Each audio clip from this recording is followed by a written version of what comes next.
Olá, você está ouvindo o podcast da Surg Sindicato. Meu nome é Vitor Hugo Xavier e este é um novo canal de comunicação do Sindicato dos Técnico-Administrativos em Educação da URGS, UFSPA e IFRS. O objetivo é ter mais tempo para discutir sobre os assuntos importantes para a categoria, para o conjunto da classe trabalhadora e sociedade. Então deixa o programa rolando e aproveita a conversa. Aquela moça que mexe comigo. O Brasil é reconhecidamente um dos países mais desiguais do planeta e uma das dimensões dessa desigualdade é a racial. Quando se comparam os dados de brasileiros brancos com os de pretos e pardos, o cenário que emerge é de dois países completamente distintos. É o que se vê nos dados de campos diversos, como trabalho, renda, educação, participação política, violência policial e criminalização. Um país onde mais da metade da população é negra, comandado por um governo que censura esses corpos, da propaganda do banco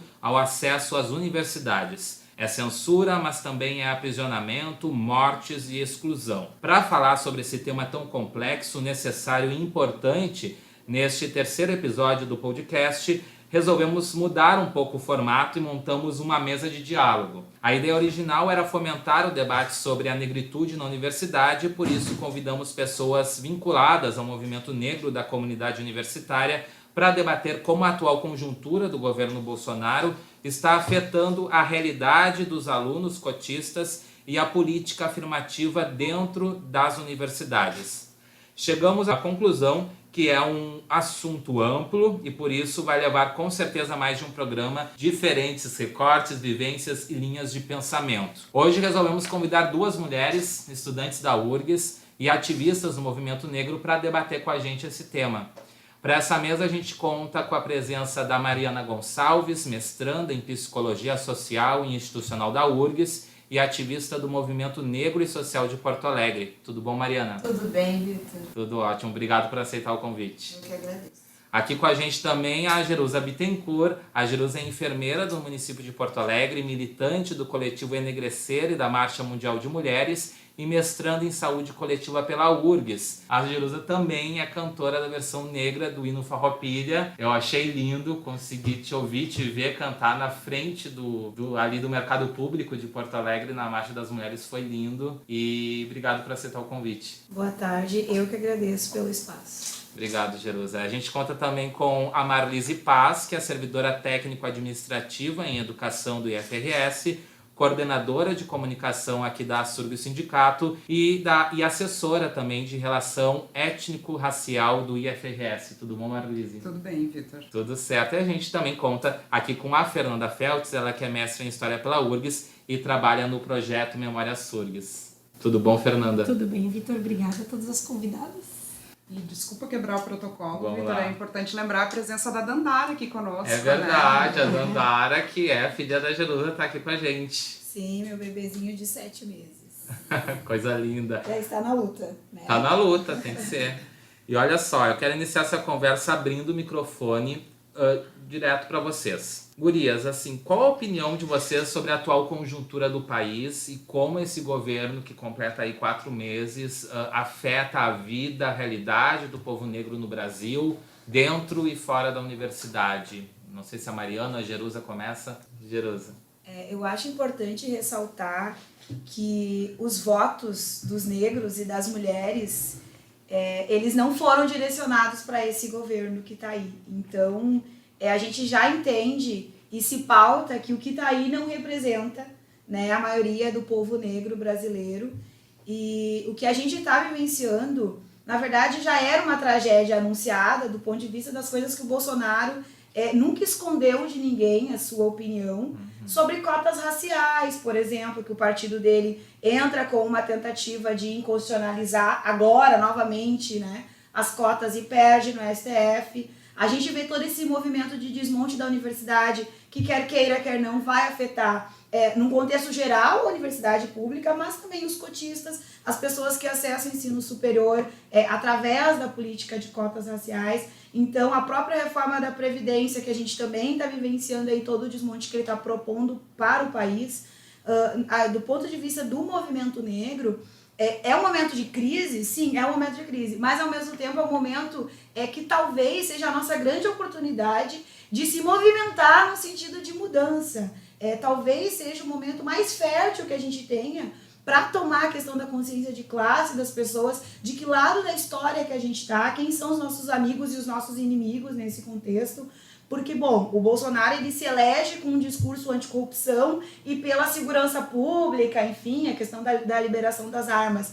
Ao mesmo tempo, quem são os bandidos e criminosos? Né? A pessoa que está lá no bairro, na vila, usando a sua maconha, por exemplo, e é preso por posse de drogas, ou quem está roubando milhões da saúde e da educação e segue nos seus altos cargos, né? Que conceito de segurança pública é esse que a gente tem? Quem realmente são os criminosos do nosso país? Então, esse eu acho que é um momento muito propício e fértil, especialmente para a gente que é do movimento negro, de estar tomando essa questão da consciência de classe mesmo, da população brasileira como um todo, mas em especial também da população negra, né? Porque, apesar de eu iniciar minha fala dizendo que a maioria dos negros não votou no Bolsonaro, a gente tem sim uma parcela que também votou nele, né? Então a gente precisa ganhar esses corações e mentes dessas pessoas que não enxergaram nele um inimigo, porque na verdade é isso. Acho que a gente precisa ter bastante nitidez de dizer isso, né? De enegrecer essa causa. Para quem a quem o Bolsonaro serve, a quem ele está a serviço, né? Por que nós negros estamos ameaçados frente a essa gestão? Isso tem que ser enegrecido, inclusive para a população negra, né? Então, eu enxergo dessa forma, assim, esses 4 meses da gestão dele, que a gente consegue já gritar os 4 ventos, assim, ó, tais situações, elas são para acabar com a população negra, para nos encarcerar, para nos matar.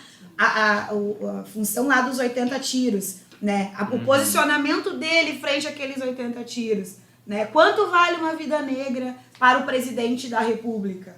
Né? A gente viu que nada. Do ponto de vista dele, um pai trabalhador, né? Enfim, não tem valor nenhum. Então, ele nunca escondeu o posicionamento dele. Então, tá na hora da gente rechaçar e mais que isso, né? Lutar para que ele caia. Ele e o Mourão, diga-se de passagem. Não adianta derrubar só ele, né? Mariana. Então, eu concordo plenamente, assim, com tudo que foi dito. E principalmente no ponto que fala sobre a questão da organização, da reorganização, né, do povo negro, principalmente dessas pessoas negras que historicamente se colocam em luta, né? Obviamente, assim, não é novidade para ninguém que é bem o que foi dito, essa questão dessa tragédia anunciada. Já vinha dando, né, pistas, né? Vinham dando muitas pistas sobre o que poderia acontecer e hoje em dia a gente está vendo no cotidiano, né? Então, essa questão do acirramento da violência, né? Cada vez mais essa lógica militarizada, né? Tanto do governo quanto até da própria sociedade mesmo, né? Considerando essa questão desses diversas situações de linchamento e etc, né? Se vai fazer um resgate histórico de quem são as vítimas dessas situações de violência que parte tanto do Estado, né, quanto até mesmo da sociedade civil, porque isso acaba contagiando as pessoas, né, esse sentimento, esse discurso de ódio e essa ideia de uma vida cada vez mais militarizada, né, acaba contagiando as pessoas e tornando então a vida nesse espectro, né, de violência, de cada vez mais violência, cada vez mais ódio. Então, acho que situações, por exemplo, de intolerância das mais diferentes, né, principalmente intolerância religiosa, né, eu acho que tende a cada vez mais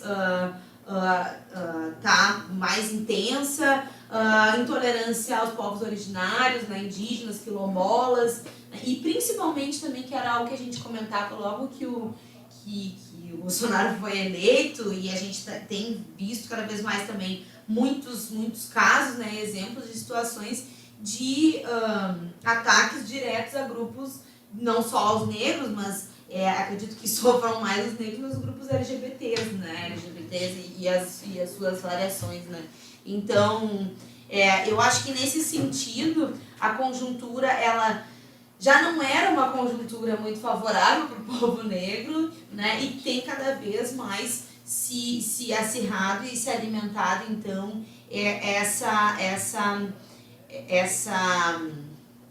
enfim, toda essa ideia de que, bom, vamos manter a elite, né, e manter a elite econômica, manter a elite intelectual e sempre voltado para um grupo que foi historicamente privilegiado. Marlise. Então, eu me associo a tudo que as gurias disseram, fundamental tudo isso que foi dito, mas quero também colocar aqui uma questão que não é novidade para nós, que é o racismo enquanto um sistema estrutural da nossa sociedade, né? Então, tudo isso que está acontecendo agora é parte de algo que já estava posto para nós desde sempre, né? Construído historicamente, de forma material, o racismo estava posto para nós no cotidiano. Nós somos acostumados, nós somos criados em uma sociedade racista. Então, o que acontece quando um governo como o do Bolsonaro assume o poder, né? Ele passa a ter então, a narrativa da situação e passa a ter poder o que ele fala. Então ele só evidencia mais o que está posto para nós dentro de uma sociedade racista, né? Ele legitima que um pai de família seja executado com 83 tiros. Ele legitima que uma parlamentar como a Marielle Franco seja executada e até hoje nós não temos resposta para essa questão. Então, o discurso dele só faz com que nós tenhamos mais evidenciado aquilo que nós, e principalmente nós mulheres negras já sabemos, né? Nossa sociedade é completamente racista. Então, para nós é um atraso esse governo, é um retrocesso, enfim, tá na ordem do dia algo que a gente rechaça completamente, que batalha cotidianamente, né? Que batalha cotidianamente enfrentando quando entra cotista ou não dentro de uma universidade, né? Que é contra todas as estatísticas, né? É quando a gente põe um filho no mundo, né, Jerusa, e sabe da possibilidade, considerando que a gente tem o extermínio da juventude negra, e sabe que os nossos filhos saem quase que com o alvo desenhado na testa. Então, a gente contraria as estatísticas quando assume, raras vezes, cargos de decisão, ou de poder, ou de prestígio.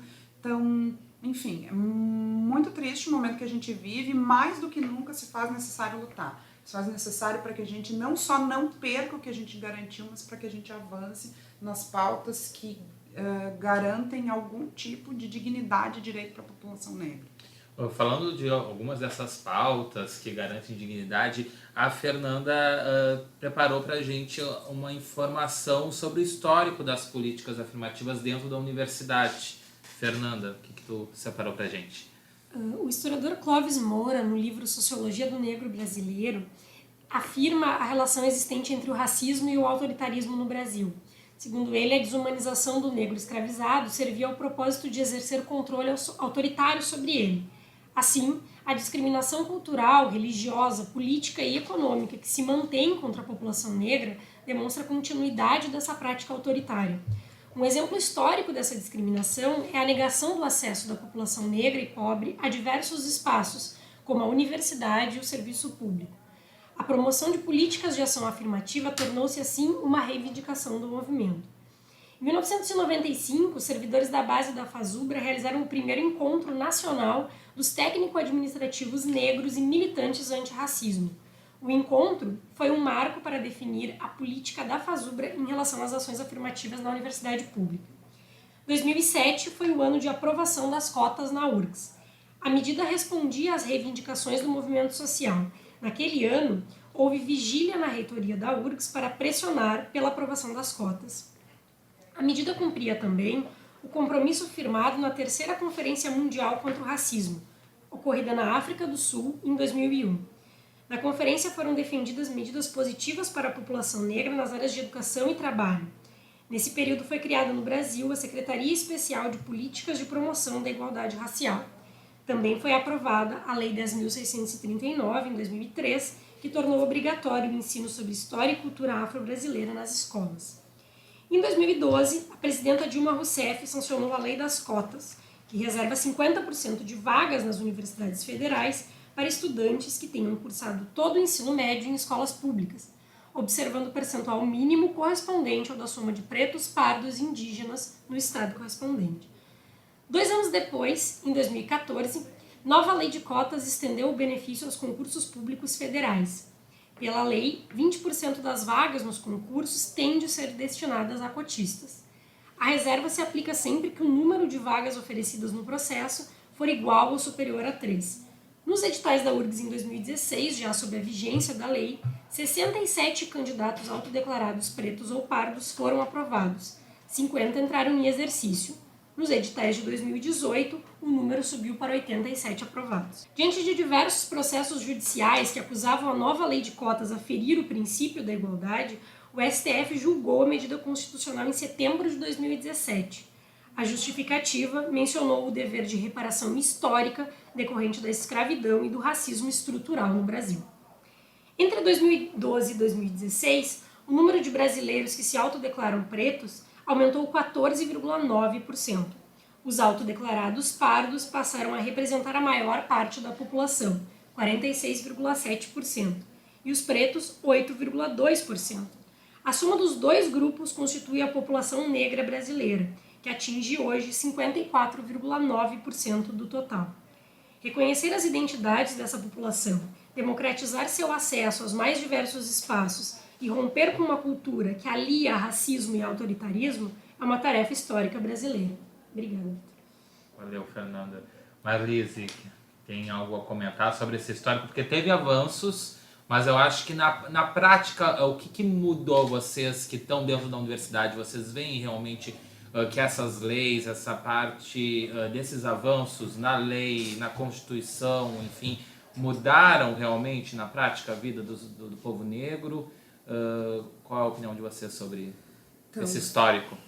Então, Vitor, o nosso país foi um dos países que mais traficou a população africana, né, que mais trouxe a população da costa da África para o trabalho escravo, né?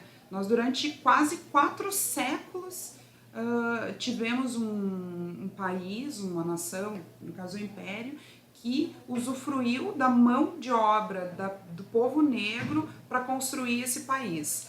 E dizer que depois de 100, 130 anos, agora, em maio, no dia 13 de maio, pós a abolição da escravidão, que nós já superamos esse histórico de 4 séculos de escravidão, é uma mentira, né? É uma mentira. Depois da abolição da escravidão, muitas medidas durante o período da escravidão, mas especialmente depois da escravidão, distanciaram, excluíram e marginalizaram a população negra. A exemplo, dentro desse histórico aí que a Fernanda nos trouxe, é o fato de que a educação aqui no Brasil era a exclusividade de uma parcela da população. Legalizado o fato de que negros não poderiam ir para a escola. Que as pessoas que poderiam ir para a escola eram aquelas que tivessem sapato, que fossem vacinadas, que tivessem um responsável. O filho do negro escravo não tinha nada disso, então era legalizado que a população negra não entrasse dentro dos espaços escolares. E isso não foi superado nesses 131 anos pós a abolição da escravidão. E a discussão, e aí a Fernanda bem resgatou aí o histórico de algumas das questões que foram abarcadas pelas políticas públicas de ações afirmativas, são batalhas do movimento negro de muitos anos. Na década de 60 já se discutia aqui no Brasil as políticas afirmativas, a exemplo do que se fazia nos Estados Unidos, muito embora a gente tenha características diferentes de racismo, né, do que o norte-americano. O nosso racismo é diferente, né, a gente é fruto da miscigenação, né, aqui a gente acha que existe um mito de igualdade racial, de que todos nós somos iguais, esse é o discurso, né, que se utiliza. Então, é uma discussão antiga e que não começa com as políticas públicas efetivamente implementadas, né, e aí eu queria ouvir das gurias, assim, na prática mesmo, como estudantes, vocês identificam, porque, por exemplo, 16% dos professores universitários hoje só se autodeclaram negros.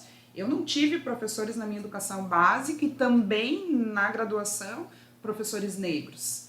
Hoje, embora a maior parte da população se autodeclare negra, esses professores não estão na universidade, como maioria.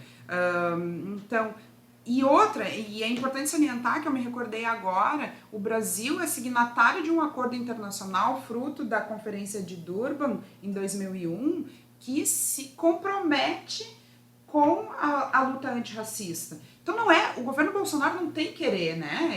Esse governo que está aí agora, ainda que com esse discurso racista, enfim, LGBTfóbico, xenófobo, enfim, esses adjetivos que ele tem que entender a diferença de governo e Estado, né? O Brasil é um Estado que assumiu e que é signatário de um acordo internacional que tem que combater o racismo. Então, as políticas públicas de ações afirmativas, elas são fruto de um compromisso de Estado que a gente tem. Então, como é que vocês estão vendo isso dentro da universidade agora, como estudantes? Eu acho que essa mudança dessa década com cotas, ela ultrapassa a universidade. Vou dar o meu exemplo. Eu sou uma enfermeira negra. Eu trabalho no posto de saúde onde o médico é negro.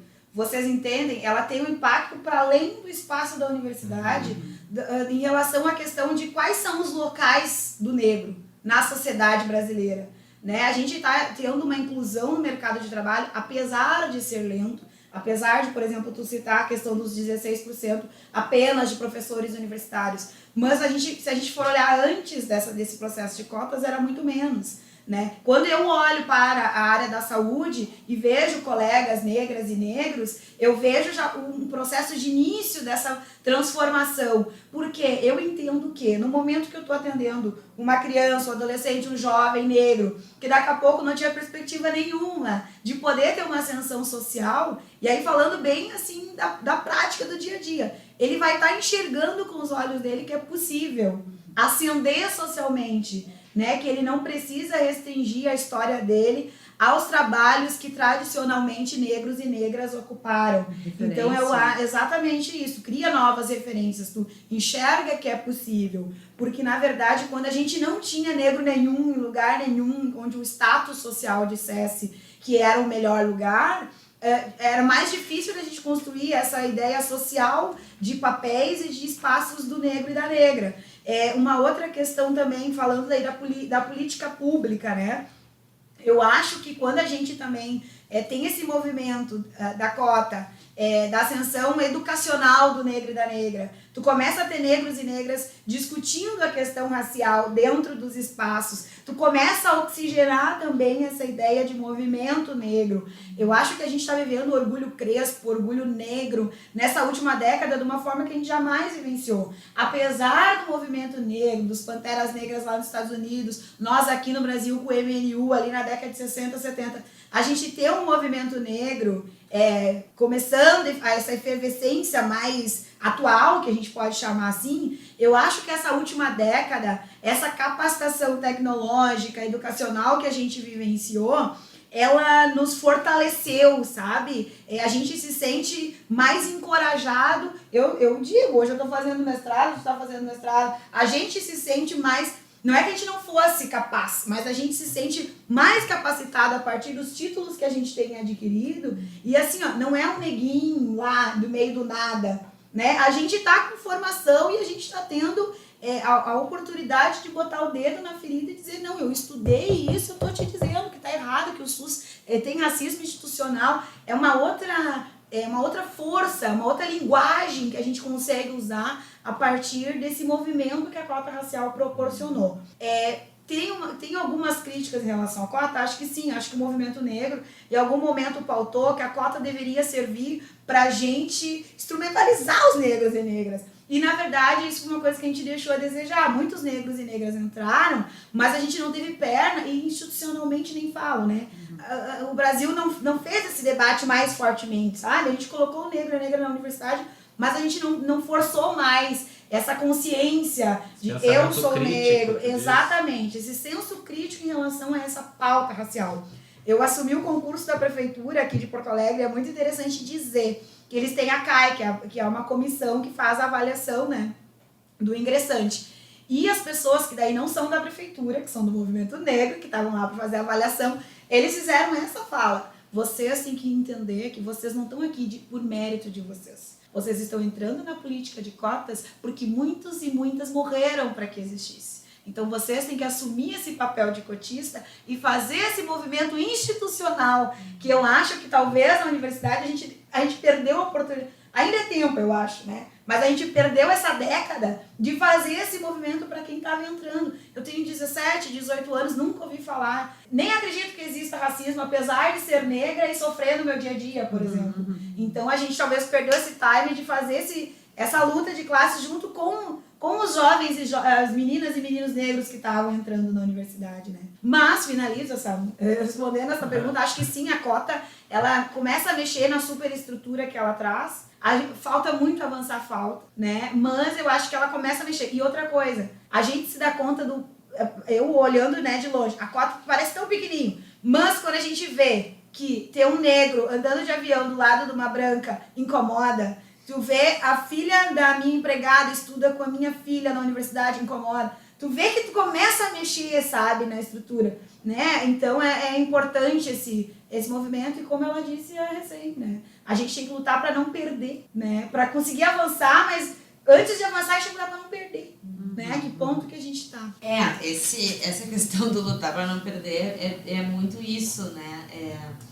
Considerando essas tentativas que evidentemente vão surgindo de tentar deslegitimar essas políticas afirmativas, né, que com o tempo a gente, através de muita luta, acabou conquistando, e hoje em dia me vejo mais num sentido de fazer a defesa e fazer a defesa institucional mesmo, né, desses programas de ações afirmativas na universidade, ou seja, pensar de que forma a gente fortalece, né, os programas de ações afirmativas dentro das universidades, né? E a gente estava comentando aqui antes de começar o programa, né, sobre a capacitação de técnicos, de professores, né, para colocar em pauta mesmo essa questão da luta antirracista, não só dentro da universidade, mas em outros locais em que a gente está atuando, né? Eu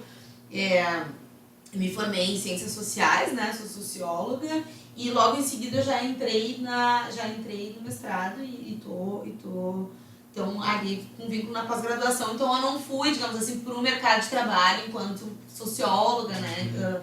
Me formei e já fui direto para o mestrado e não entrei no mercado de trabalho, digamos assim. Mas com certeza eu percebo esse avanço em diversas áreas, né? Tanto que já foram colocadas aqui também, tanto na saúde, na educação, na própria segurança, na própria área de segurança pública.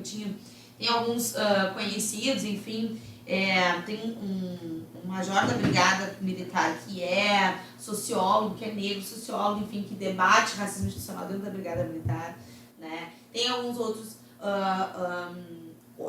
também que eu tomei nessa caminhada aí, que eu tomei contato, alguns policiais civis também, né, que tem uma luta com relação a essa questão do racismo dentro da instituição. Então eu acho que, óbvio, os passos são lentos e tem toda essa questão cultural também, né, de que essa ideia de uma certa inferioridade, né, do povo, da população negra, enfim, né, que se tem que romper, esse racismo estrutural, enfim, que é uma caminhada muito, muito longa, mas eu acho que na micropolítica a gente pode conseguir fortalecer as cotas dentro das universidades, fortalecer ações e apoiar, enfim, ações institucionais como a criação, enfim, e as ações que partem de núcleos de estudos afro-brasileiros e indígenas, né, que tem na URGS, que tem nos IFES também. Fortalecer as cotas na pós-graduação, porque como eu, por exemplo, que não me inseri no mercado de trabalho e tomei por opção seguir a carreira acadêmica, né, se não tivesse cotas na pós-graduação, o caminho seria muito mais difícil, né, para estar, então, buscando esse sonho que é o de ser professora na universidade, contribuir com essa produção de conhecimento descolonial, né, que fuja um pouco do que tradicionalmente se vê na universidade, assim, né, voltado para um conhecimento eurocentrado, masculino, enfim, né, embranquecido no geral. Então, acredito que, nesse sentido, sim, avançamos e temos alguns desafios aí também para vários, né, desafios para... Com certeza, com certeza. Marlise. E só lembrar, né, Mari, que essas iniciativas, como tu citaste, por exemplo, da Brigada Militar, e que a gente acaba militando no movimento negro, encontrando, né, essas ótimas iniciativas, elas, por enquanto, ainda são exceção, né? Sim. E a gente precisa combater muito e muito forte isso para não perder tudo que a gente já conquistou. Então, exemplo do que eu já dizia, dos nossos filhos com alvos nas costas, né? O pacote anticrime do Moro criminaliza a juventude negra, né? Ele garante ao Estado, que é um Estado racista, e que é parte desse extermínio da juventude negra, o direito de matar jovens negros, né? Como o músico que morreu com 83 tiros, como o jovem, a criança, na verdade, né, que morreu nos braços da mãe dizendo: mãe, eles não viram que eu estava de uniforme?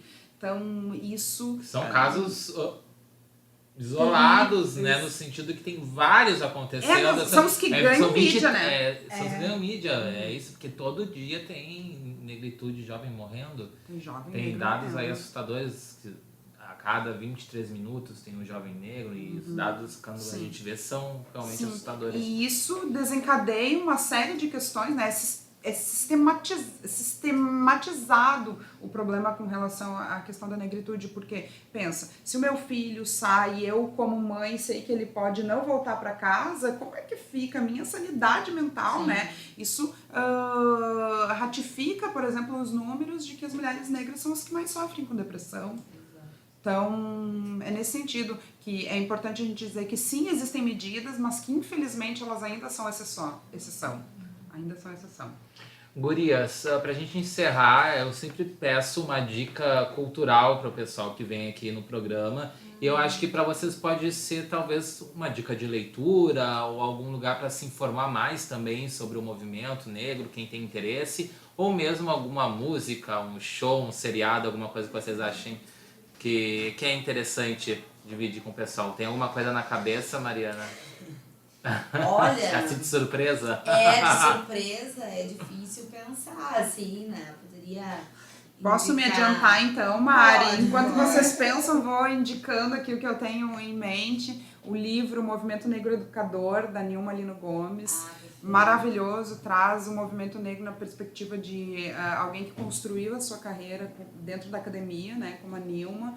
Então, ela está trazendo uma perspectiva do movimento negro como parte da construção do conhecimento acadêmico. Muito bom esse livro.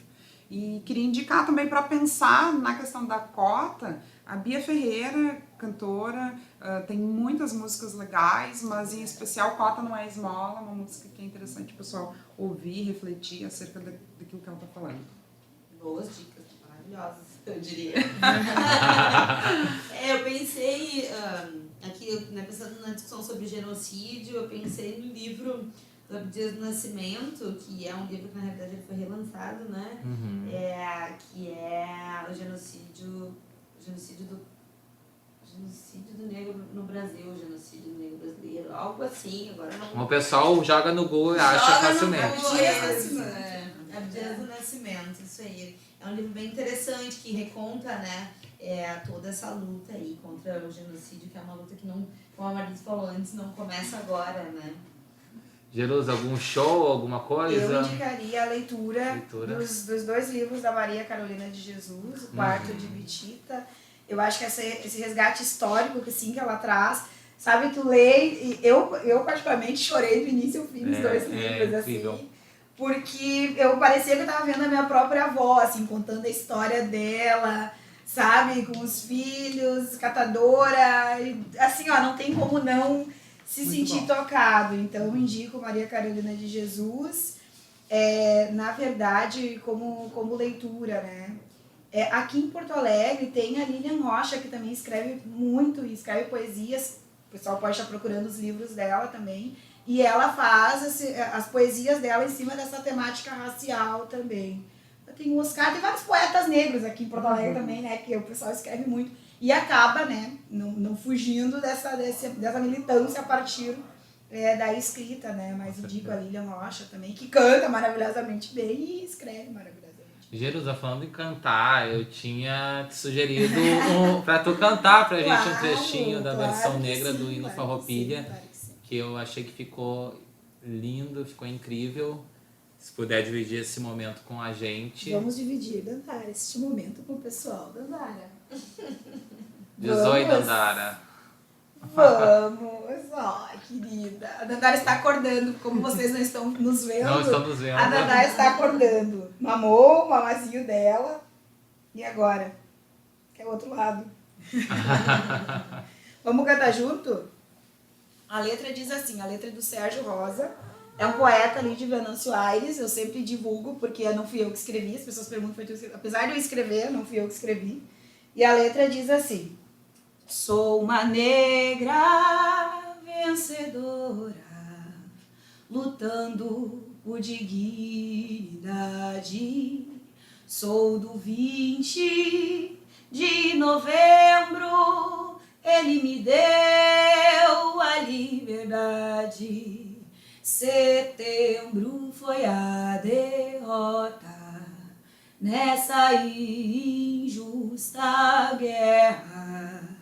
Arrancaram sangue negro, manchando a toda a terra, manchando a toda a terra, manchando a toda a terra, manchando a toda a terra. Como estariam as 7 escravas naquela noite derradeira? O povo negro tem virtude e a revolução foi traiçoeira. Setembro foi a derrota nessa injusta guerra. Arrancaram sangue negro, manchando a toda a terra, manchando a toda a terra. Arrancaram sangue negro, manchando a toda a terra. Para fechar, a gente lembra que o podcast da Açurgues está disponível no Spotify, Google Podcast, iTunes, YouTube e Facebook. A apresentação e produção do podcast da Açurgues é de Vitor Hugo Xavier, pesquisa Fernanda Feltes, técnica, identidade visual e apoio de produção Christopher Dalalana, coordenação de comunicação Mariane Quadros e Marlise Paz, coordenação geral da Açurgues Sindicato Bernadette Menezes, Charles Almeida e Rafael Berbigier.